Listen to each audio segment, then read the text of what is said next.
एक छोटा सा बच्चा समुद्र के किनारे बैठा तारों को देख रहा था।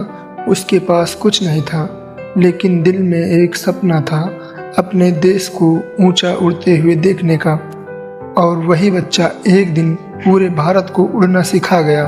ये कहानी है डॉक्टर APJ अब्दुल कलाम की, जो सिर्फ एक वैज्ञानिक नहीं, एक सोच थे, एक भावना थे। डॉक्टर कलाम एक ऐसा नाम जिसे सुनते ही दिल में गर्व भर जाता है। एक ऐसा इंसान जिसने साबित किया कि गरीबी रुकावट नहीं होती, अगर इरादे मजबूत हों तो सपने सच हो जाते हैं। उनका जीवन एक मिसाल है कि छोटी शुरुआत से भी बड़ा बदलाव लाया जा सकता है। 1931 तमिलनाडु का छोटा सा कस्बा रामेश्वरम, वह पैदा हुए अबुल पाकिर जैनुल्लाह अब्दीन अब्दुल कलाम। एक साधारण परिवार, पिता नाव चलाते थे, माँ घर संभालती थी। घर में सुविधाएं नहीं थी, लेकिन उनके अंदर जिज्ञासा थी, जिज्ञासा की आग थी। वे पूछते थे, आसमान में तारे क्यों चमकते हैं, पंछी कैसे उड़ते हैं। और शायद तभी किस्मत ने तय कर लिया था, ये बच्चा एक दिन भारत को उड़ान देगा। घर की हालत खराब थी, लेकिन उन्होंने पढ़ाई नहीं छोड़ी। रात के अंधेरे में स्ट्रीट लाइट के नीचे बैठकर पढ़ते थे।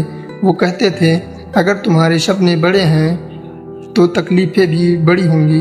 उन्होंने इंजीनियरिंग की और फिर ज्वाइन किया इसरो। वहीं से शुरू हुई उनकी यात्रा, भारत के अंतरिक्ष कार्यक्रम की दिशा बदलने की। उस दौर में भारत के पास अपने रॉकेट नहीं थे। लोग हंसते थे कि ये देश क्या रॉकेट बनाएगा, लेकिन कलाम सर और उनकी टीम ने कहा, हम करेंगे। पहला लॉन्च फेल हुआ, लेकिन उन्होंने कहा, फेलियर हमें रोक नहीं सकता। दूसरा लॉन्च सफल रहा। भारत ने अपना सैटेलाइट अंतरिक्ष में भेज दिया। और फिर आया वो दौर जब उन्होंने बनाई अग्नि और पृथ्वी जैसी बैक टू बैक मिसाइलें। फिर दुनिया ने मान लिया, भारत अब किसी से पीछे नहीं है। डॉक्टर कलाम की सबसे बड़ी खूबी थी उनका नेतृत्व। जब प्रोजेक्ट फेल होता, वो जिम्मेदारी खुद लेते, और जब सफलता मिलती, वो श्रेय अपनी टीम को देते। वो कहते थे, एक मिसाइल को उड़ाने में हजारों लोगों का सपना होता है। यही सोच उन्हें एक महान लीडर बनाती है। 2002 में जब वो भारत के राष्ट्रपति बने, पूरा देश खुशियों से झूम उठा। लोगों ने उन्हें जनता का राष्ट्रपति कहा। राष्ट्रपति भवन उनके लिए एक स्कूल जैसा था।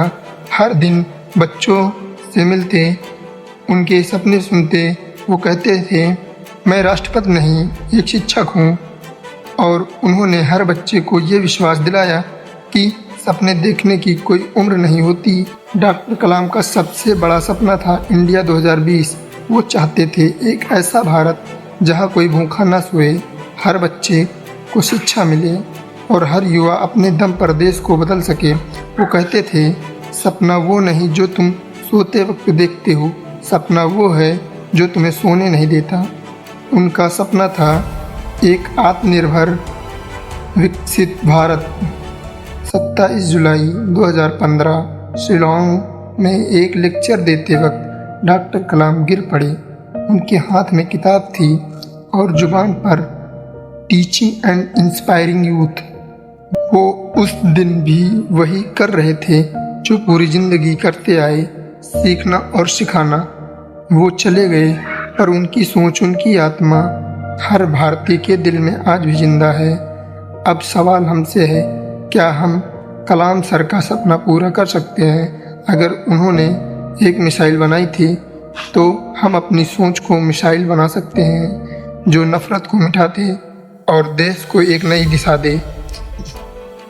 हर युवा अगर कदम बढ़ाए तो भारत का भविष्य चमक उठेगा।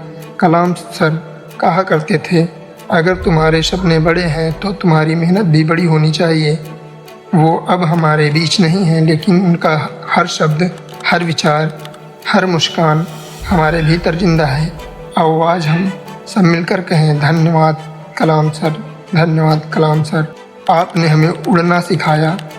धन्यवाद।